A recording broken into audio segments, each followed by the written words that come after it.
Ladies and gentlemen, please welcome Ivanka Trump.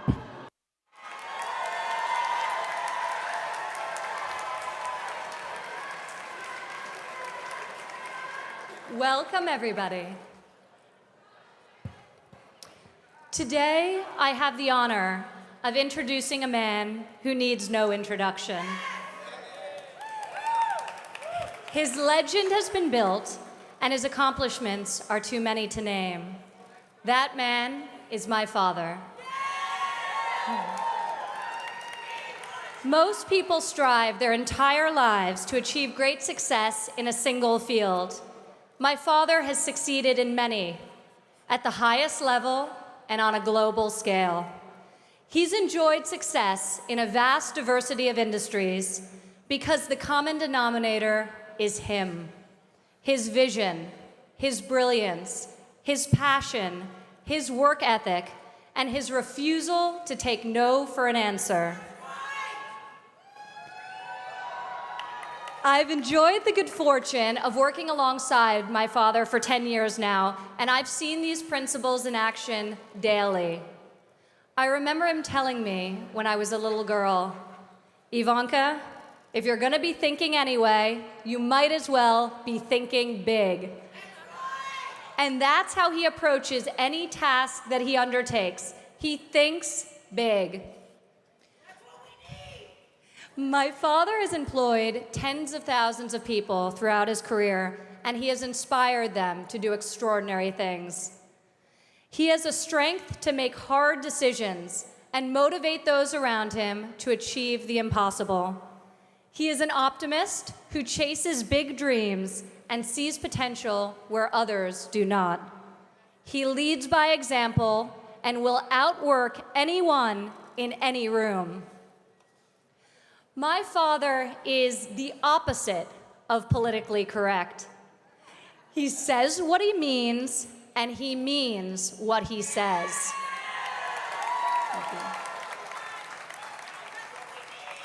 He is also the best negotiator I have ever met. Countless times I've stood by his side and watched him make deals that seemed impossible to get done. He has the discernment to understand what the other party needs and then to get exactly what he wants. My father knows how to be a fierce opponent, but also how to be a very loyal friend. When it comes to building bridges, he can do so figuratively, but also has the rare ability to do so literally, on time and under budget.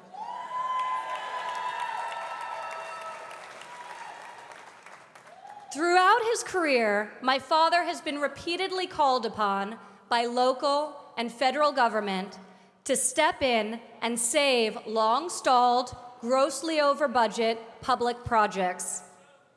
Whether it's building a skating rink in the heart of Central Park, meticulously restoring the exterior facade of Grand Central Terminal, enabling the development of New York City's Jacob Javits Convention Center, creating a championship public golf course for the city of New York, or redeveloping the iconic but totally underutilized old post office building on Pennsylvania Avenue in the heart of Washington, D.C., my father succeeds time and time again where government has failed before him. I consider myself fortunate to have learned from the best, both as an entrepreneur and as a parent. My father is a man who is deeply grounded in tradition. He raised my siblings and me to work hard and to strive for excellence in all that we do. He taught us that we have a responsibility to make a positive contribution to society. Here today, my father is again leading me by example. My generation finds itself at a crossroads. Our leadership has been mired in bureaucracy of its own creation. If we don't adapt politically and economically, our country will be left behind. To address the many challenges we face, we don't need talk. We need action. We need execution. We need someone who is bold and independent, with a proven track record of successfully creating and building large and complex and complicated organizations, and in the process, enabling many, many Americans to better their lives. I can tell you that there is no better person than my father to have in your corner when you're facing tough opponents or making hard decisions. He is battle-tested. He is a dreamer, but perhaps more importantly, he is a doer. Ladies and gentlemen, it is my pleasure to introduce to you today a man who I have loved and respected my entire life, my father, Donald J. Trump. That is some group of people, thousands. So nice. Thank you very much. That's really nice. Thank you. It's great to be at Trump Tower. It's great to be in a wonderful city, New York. And it's an honor to have everybody here. This is beyond anybody's expectations. There's been no crowd like this. And I can tell you, some of the candidates, they went in, they didn't know the air conditioner didn't work. They sweated like dogs. They didn't know the room was too big because they didn't have anybody there. How are they going to beat ISIS? I don't think it's going to happen. Our country is in serious trouble. We don't have victories anymore. We used to have victories, but we don't have them. When was the last time anybody saw us beating, let's say, China in a trade deal? They kill us. I beat China all the time. All the time. When did we beat Japan at anything? They send their cars over by the millions. And what do? When was the last time you saw a Chevrolet in Tokyo? It doesn't exist, folks. They beat us all the time. When do we beat Mexico at the border? They're laughing at us, at our stupidity. And now they're beating us economically. They are not our friend, believe me. But they're killing us economically. The U.S. has become a dumping ground for everybody else's problems. Thank you. It's true. And these are the best and the finest. When Mexico sends its people, they're not sending their best. They're not sending you. They're not sending you. They're sending people that have lots of problems, and they're bringing those problems with us. They're bringing drugs, they're bringing crime, they're rapists, and some, I assume, are good people. But I speak to border guards, and they tell us what we're getting. And it only makes common sense. It only makes common sense. They're sending us not the right people. It's coming from more than Mexico. It's coming from all over South and Latin America, and it's coming probably from the Middle East. But we don't know, because we have no protection, and we have no competence. We don't know what's happening. And it's got to stop, and it's got to stop fast. Islamic terrorism is eating up large portions of the Middle East. They become rich. I'm in competition with them. They just built a hotel in Syria. Can you believe this? They built a hotel. When I have to build a hotel, I pay interest. They don't have to pay interest because they took the oil that when we left Iraq, I said we should have taken. So now ISIS has the oil. And what they don't have, Iran has. And in and I will tell you this, and I said it very strongly, years ago, I said, and I love the military, and I want to have the strongest military that we've ever had, and we need it more now than ever, but I said, don't hit Iraq, because you're going to totally destabilize the Middle East. Iran is going to take over the Middle East. Iran and somebody else will get the oil. And it turned out that Iran is now taking over Iraq. Think of it. Iran is taking over Iraq. And they're taking it over big league. We spent $2 trillion in Iraq. $2 trillion. We lost thousands of lives, thousands in Iraq. We have wounded soldiers who I love. I love. They're great. All over the place. Thousands and thousands of wounded soldiers. And we have nothing. We can't even go there. We have nothing. And every time we give Iraq equipment, the first time a bullet goes off in the air, they leave it. Last week I read 2,300 Humvees.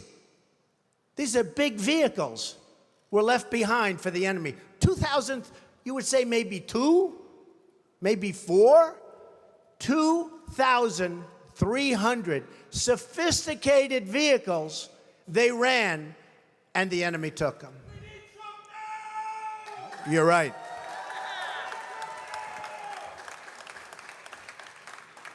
Last quarter, it was just announced, our gross domestic product, a sign of strength, right?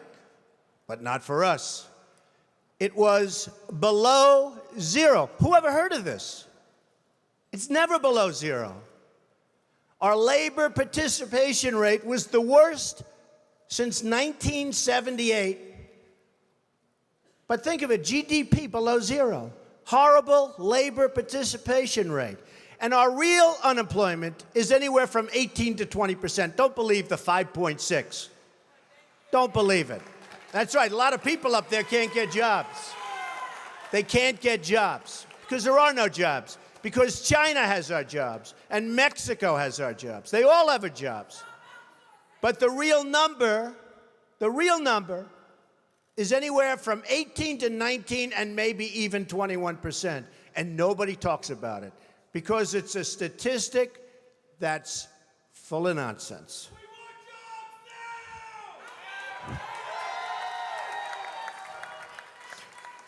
Our enemies are getting stronger and stronger by the day, and we as a country are getting weaker. Even our nuclear arsenal doesn't work. It came out recently.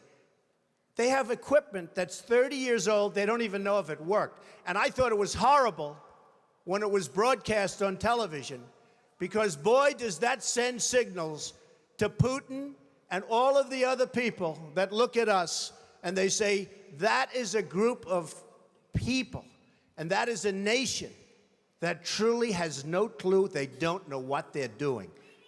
They don't know what they're doing. We have a disaster called the big lie, Obamacare. Obamacare. Yesterday it came out that costs are going for people up 29, 39, 49, and even 55%. And deductibles are through the roof. You have to get hit by a tractor, literally a tractor, to use it. Because the deductibles are so high, it's virtually useless. It is a disaster. And remember the $5 billion website. $5 billion we spent on a website. And to this day, it doesn't work. A $5 billion website. I have so many websites. I have them all over the place. I hire people. They do a website. It costs me $3. $5 billion website.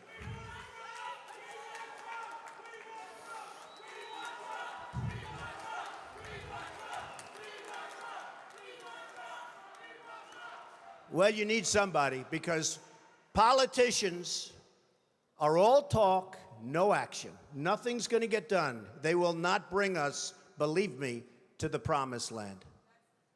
They will not. As an example, I've been on the circuit making speeches, and I hear my fellow Republicans, and they're wonderful people. I like them. They all want me to support them. They don't know how to bring it about. They come up to my office. I'm meeting with 3 of them in the next week, and they don't know. Are you running? Are you not running? Could we have your support? What do we do? How do we do it? I like them. And I hear their speeches. And they don't talk jobs, and they don't talk China. When was the last time you heard China's killing us? They're devaluing their currency to a level that you wouldn't believe. It makes it impossible for our companies to compete. Impossible. They're killing us. But you don't hear that from anybody else. You don't hear it from anybody else. And I watch the speeches. Thank you. I watch the speeches of these people, and they say, the sun will rise, the moon will set, all sorts of wonderful things will happen. And people are saying, what's going on? I just want a job. Just get me a job. I don't need the rhetoric. I want a job. And that's what's happening. And it's going to get worse because remember, Obamacare really kicks in 2016. Obama is going to be out playing golf. He might even be on one of my courses. I would invite him. I actually would say. I have the best courses in the world, so I'd say, you know what, if he wants to, I have one right next to the White House, right on the Potomac. If he'd like to play, that's fine. In fact, I'd love him to leave early and play. That would be a very good thing. But Obamacare kicks in 2016. Really big league. It is going to be amazingly destructive. Doctors are quitting. I have a friend who's a doctor, and he said to me the other day, Donald, I never saw anything like it. I have more accountants than I have nurses. It's a disaster. My patients are beside themselves. They had a plan that was good. They have no plan now. We have to repeal Obamacare, and it can be replaced. And it can be replaced with something much better for everybody. Let it be for everybody, but much better and much less expensive for people and for the government. And we can do it.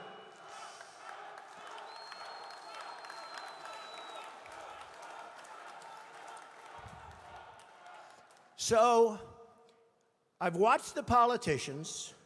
I've dealt with them all my life. If you can't make a good deal with a politician, then there's something wrong with you. You're certainly not very good.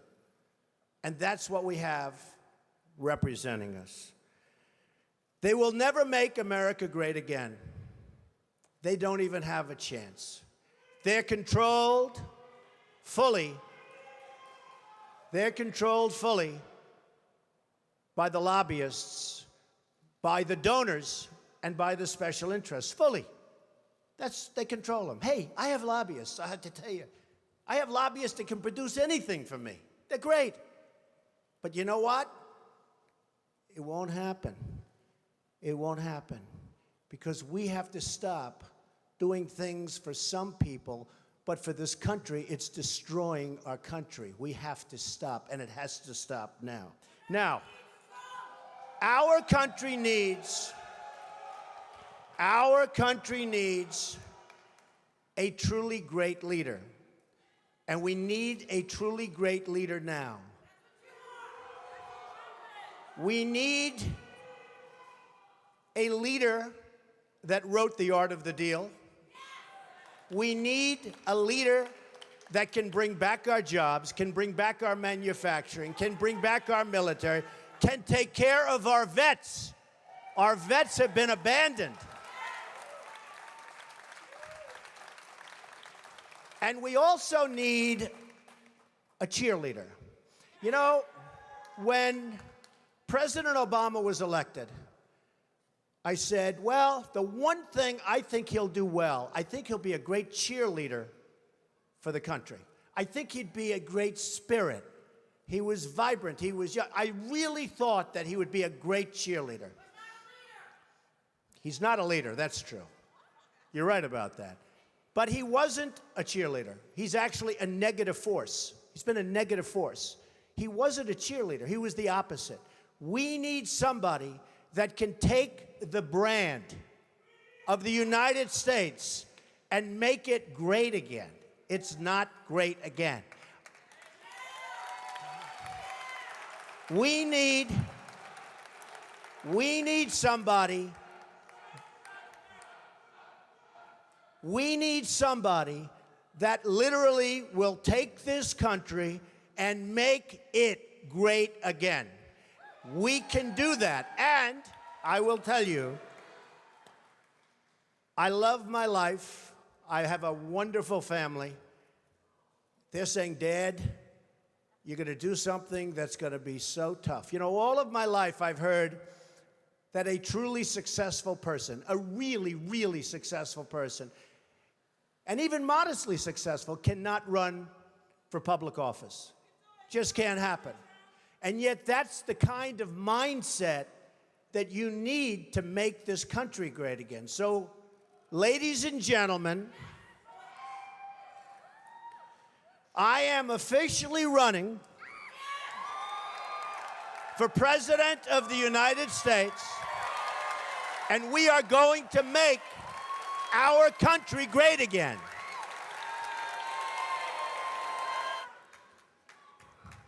It can happen.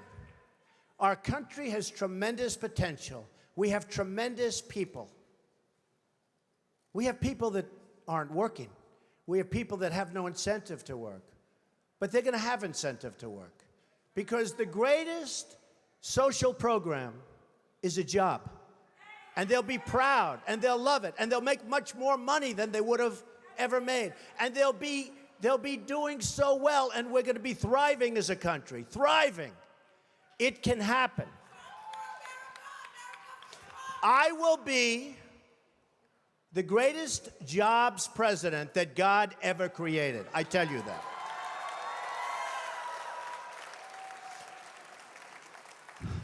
I'll bring back our jobs from China, from Mexico, from Japan, from so many places. I'll bring back our jobs, and I'll bring back our money. Right now, think of this.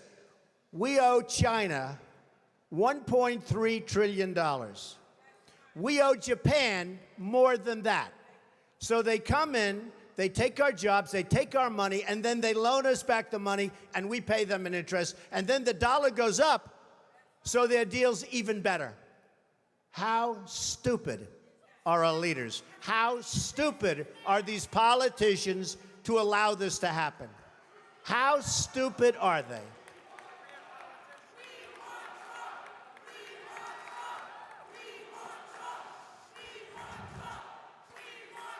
I'm going to tell you, thank you. I'm going to tell you a couple of stories about trade, because I'm totally against the trade bill for a number of reasons. Number one, the people negotiating it don't have a clue. Our president doesn't have a clue. He's a bad negotiator. He's the one that did Bergdahl. We get Bergdahl, they get 5 killer terrorists that everybody wanted over there. We get Bergdahl, we get a traitor. We get a no-good traitor, and they get the 5 people that they wanted for years, and those people are now back on the battlefield trying to kill us. That's the negotiator we have. Take a look at the deal he's making with Iran. He makes that deal, Israel maybe won't exist very long. It's a disaster, and we have to protect Israel. But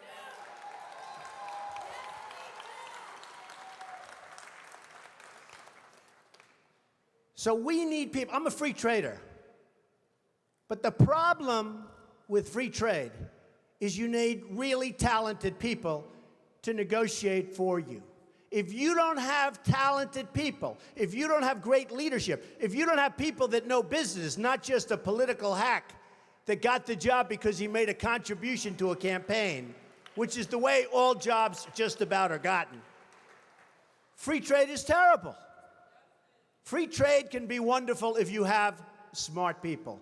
But we have people that are stupid. We have people that aren't smart.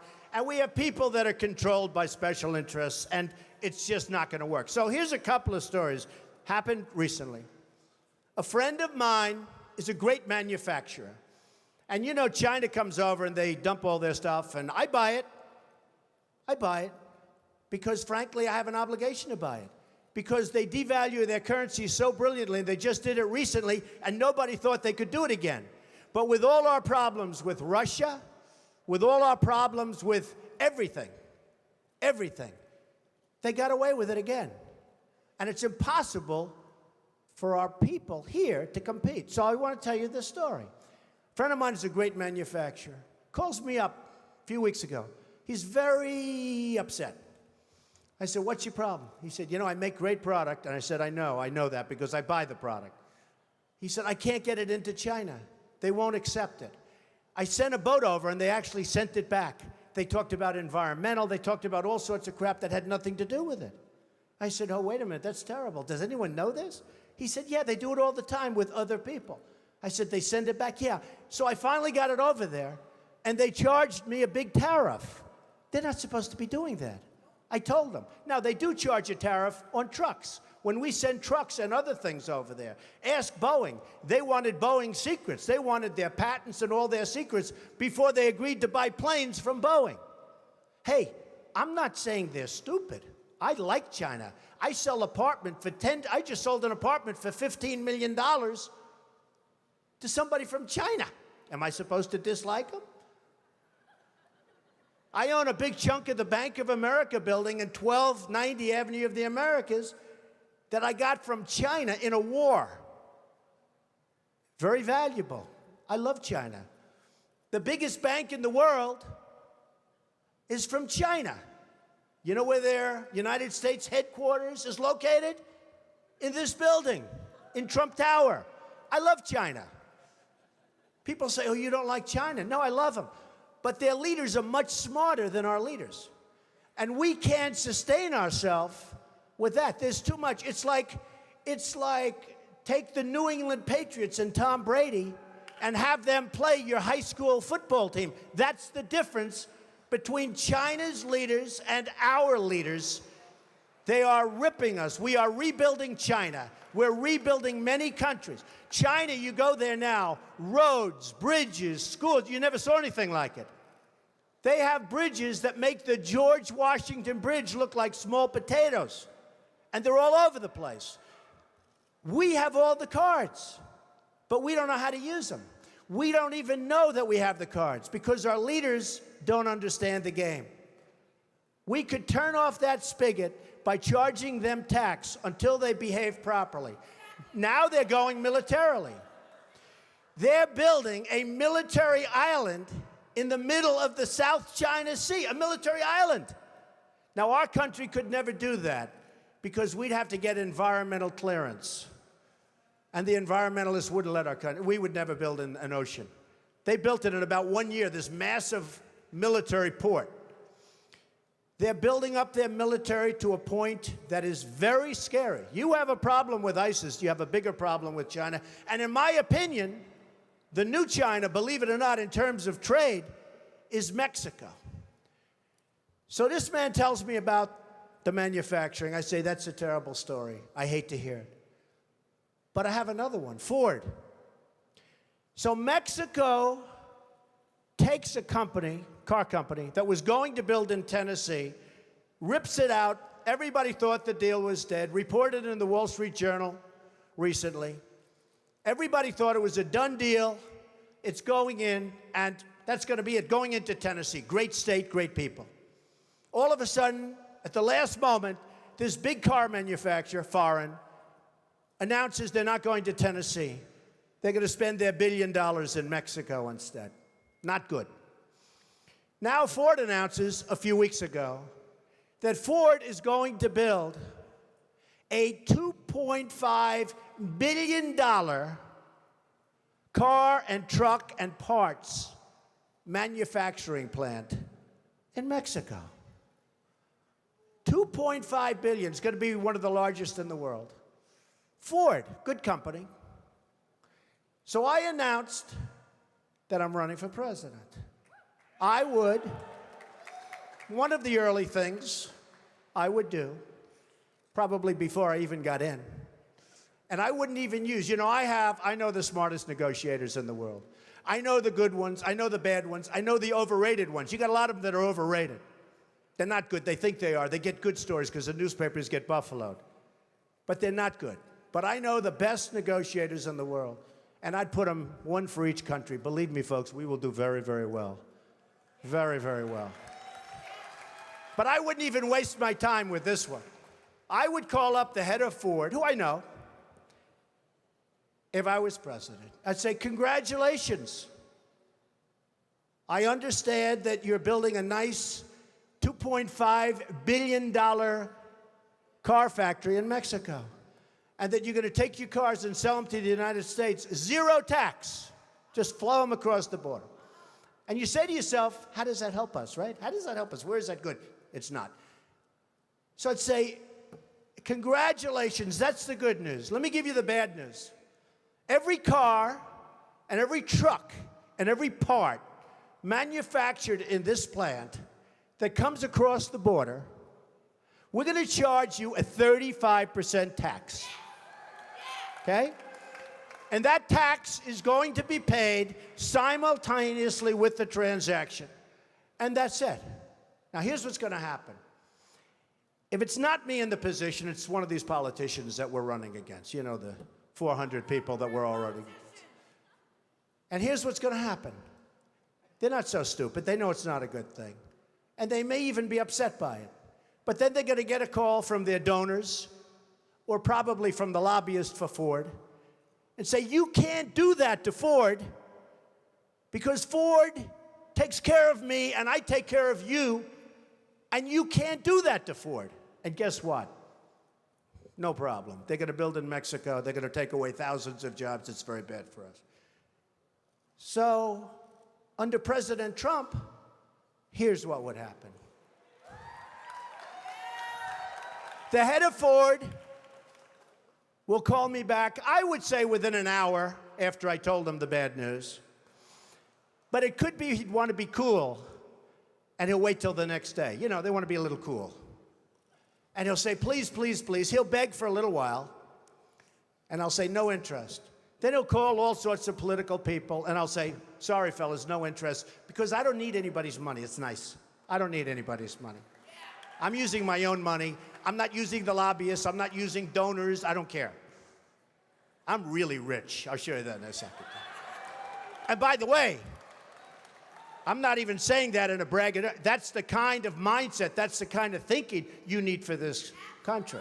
So, because we got to make the country rich, it sounds crass. Somebody said, oh, that's crass. It's not crass.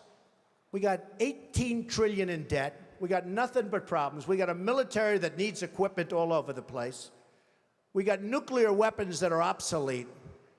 We've got nothing. We got Social Security that's going to be destroyed if somebody like me doesn't bring money into the country. All these other people want to cut the hell out of it. I'm not going to cut it at all. I'm going to bring money in, and we're going to save it.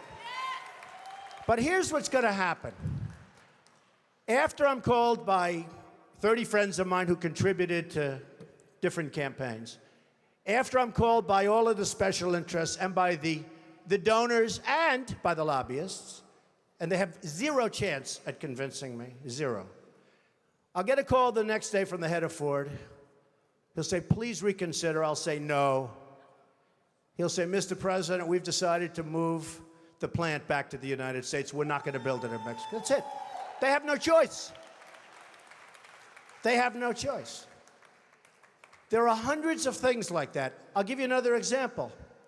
Saudi Arabia. They make $1 billion a day. $1 billion a day. I love the Saudis. Many are in this building.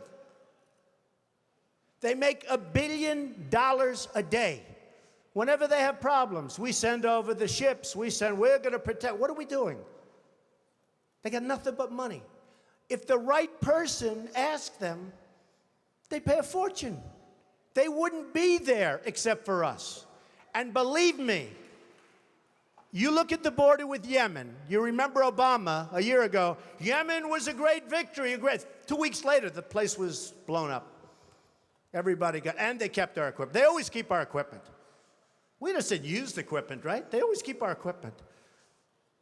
We ought to send some real junk, because frankly, we ought to send our surplus. We're always losing this gorgeous brand new stuff. But look at that border with Saudi Arabia. Do you really think that these people are interested in Yemen? Saudi Arabia, without us, is gone. They're gone. And I'm the one that made all of the right predictions about Iraq.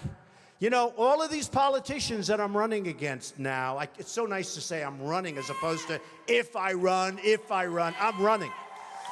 But all of these politicians that I'm running against now, they're trying to disassociate. I mean, you looked at Bush, it took him 5 days to answer the question on Iraq. He couldn't answer the question, he didn't know. I said, is he intelligent? Then I looked at Rubio. He was unable to answer the question. Is Iraq a good thing or a bad thing? He didn't know. He couldn't answer the question. How are these people going to lead us? How are we going to go back and make it great again? We can't. They don't have a clue. They can't lead us. They can't. They can't even answer simple questions. It was terrible.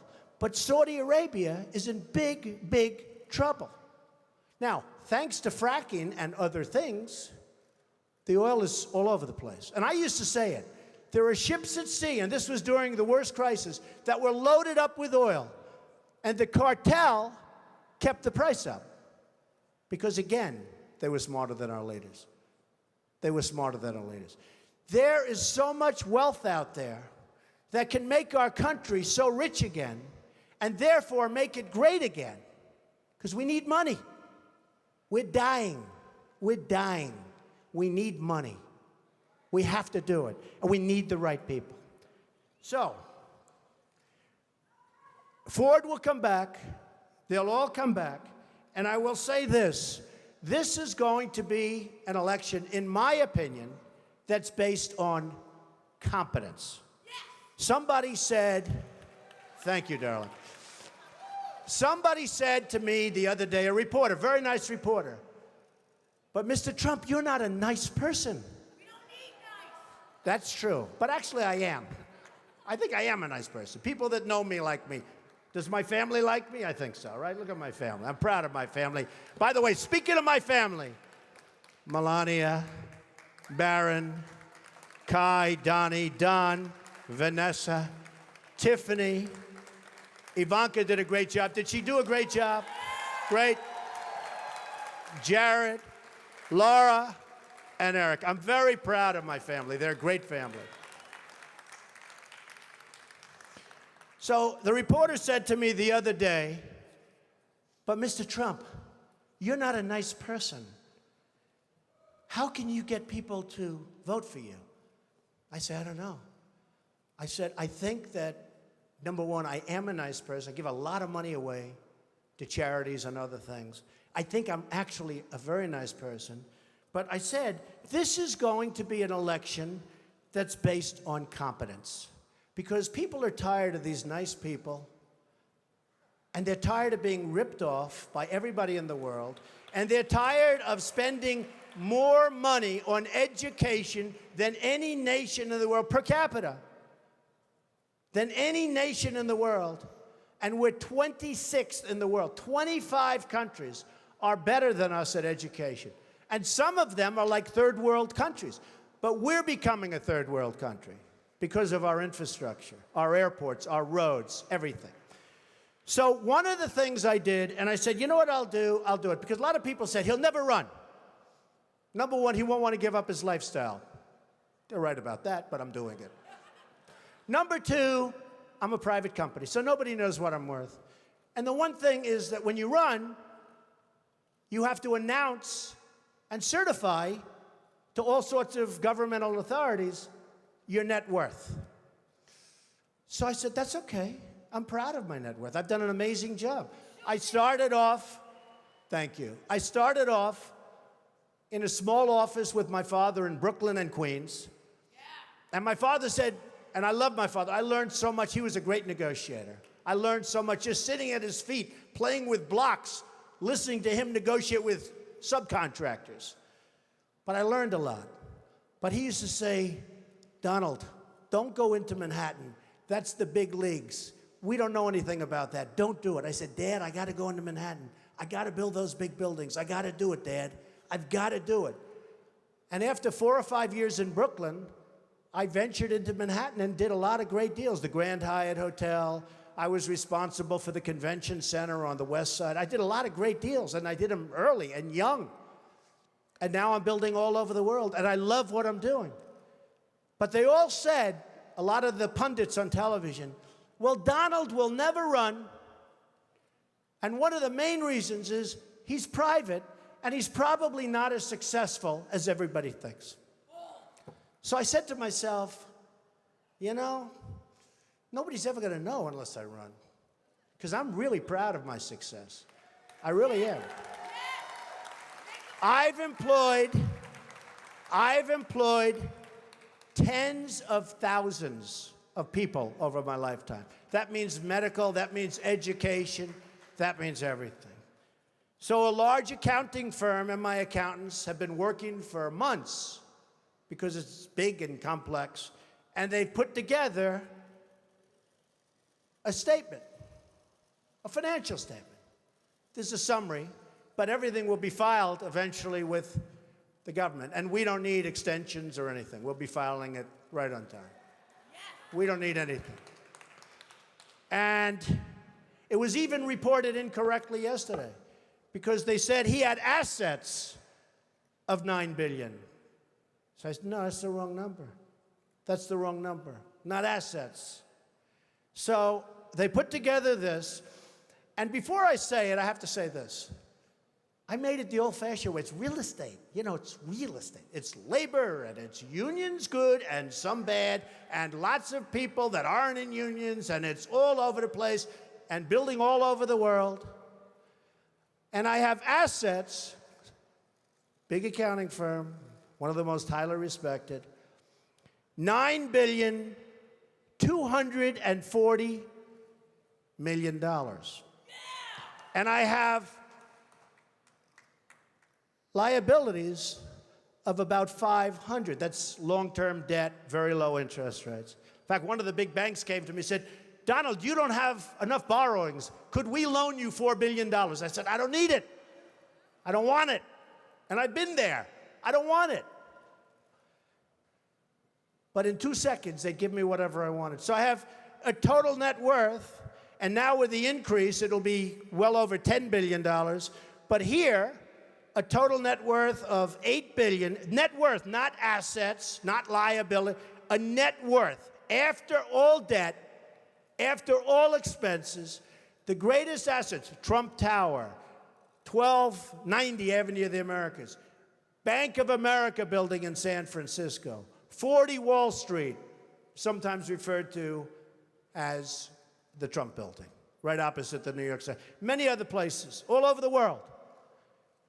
So the total is $8,737,540,000. Now, I'm not doing that. I'm not doing that to brag, because you know what? I don't have to brag. I don't have to, believe it or not. I'm doing that to say that that's the kind of thinking our country needs. We need that thinking. We have the opposite thinking. We have losers. We have losers. We have people that don't have it. We have people that are morally corrupt. We have people that are selling this country down the drain. So I put together the statement, and the only reason I'm telling you about it today is because we really do have to get going. Because if we have another 3 or 4 years, you know, we're at 18 trillion now. We're soon going to be at 20 trillion. According to the economists, who I'm not big believers in, but nevertheless, this is what they're saying, that 24 trillion, we're very close. That's the point of no return. $24 trillion. We will be there soon. That's when we become Greece. That's when we become a country that's unsalvageable. And we're going to be there very soon. We're going to be there very soon. Make America strong! So, just to sum up, I would do various things very quickly. I would repeal and replace the big lie Obamacare. I would build a great wall, and nobody builds walls better than me, believe me. And I'll build them very inexpensively. I will build a great, great wall on our southern border, and I will have Mexico pay for that wall. Mark my words. Nobody would be tougher on ISIS than Donald Trump. Nobody. I will find within our military, I will find the General Patton, or I will find General MacArthur. I will find the right guy. I will find the guy that's going to take that military and make it really work. Nobody will be pushing us around. I will stop Iran from getting nuclear weapons, and we won't be using a man like Secretary Kerry that has absolutely no concept of negotiation, who's making a horrible and laughable deal, who's just being tapped along as they make weapons right now, and then goes into a bicycle race at 72 years old and falls and breaks his leg. I won't be doing that. And I promise I will never be in a bicycle race, that I can tell you. I will immediately terminate President Obama's illegal executive order on immigration. Immediately. Fully support and back up the Second Amendment. Now, it's very interesting. Today I heard it. Through stupidity, in a very, very hardcore prison, interestingly named Clinton, two vicious murderers, two vicious people escaped, and nobody knows where they are.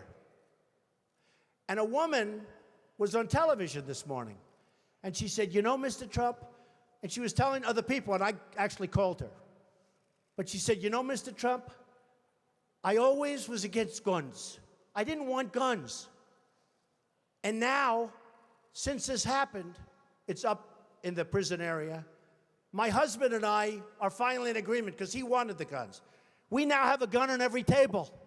We're ready to start shooting." I said, very interesting. So protect the Second Amendment. End Common Core. Common Core it is a disaster. Bush is totally in favor of Common Core. I don't see how he can possibly get the nomination. He's weak on immigration. He's in favor of Common Core. How the hell can you vote for this guy? You just can't do it. We have to end. Education has to be local. Rebuild the country's infrastructure. Nobody can do that like me, believe me. It will be done on time, on budget, way below cost, way below what anyone ever thought. I look at these roads being built all over the country, and I say, I can build those things for 1/3. What they do is unbelievable. How bad?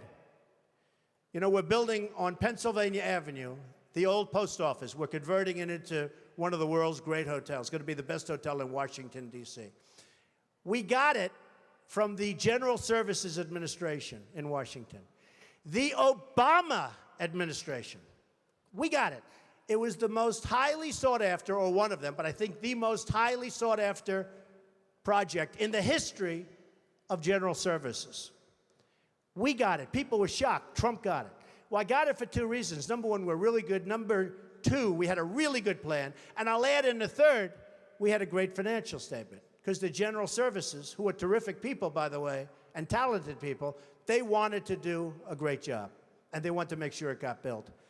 So we have to rebuild our infrastructure, our bridges, our roadways, our airports. You come into LaGuardia Airport, it's like we're in a third world country. You look at the patches in the 40-year-old floor, they throw down asphalt, and you look at these airports, we are like a third world country. And I come in from China, and I come in from Qatar, and I come in from different places, and they have the most incredible airports in the world. You come back to this country, and you have LAX, disaster. You have all of these disastrous airports. We have to rebuild our infrastructure. Save Medicare, Medicaid, and Social Security without cuts. Have to do it. Get rid of the fraud, get rid of the waste and abuse, but save it. People have been paying in for years, and now many of these candidates want to cut it. You save it by making the United States, by making us rich again, by taking back all of the money that's being lost. Renegotiate our foreign trade deals. Reduce our $18 trillion in debt, because believe me, we're in a bubble. We have artificially low interest rates. We have a stock market that, frankly, has been good to me, but I still hate to see what's happening. We have a stock market that is so bloated. Be careful of a bubble, because what you've seen in the past might be small potatoes compared to what happens. So be very, very careful. And strengthen our military and take care of our vets. So, so important.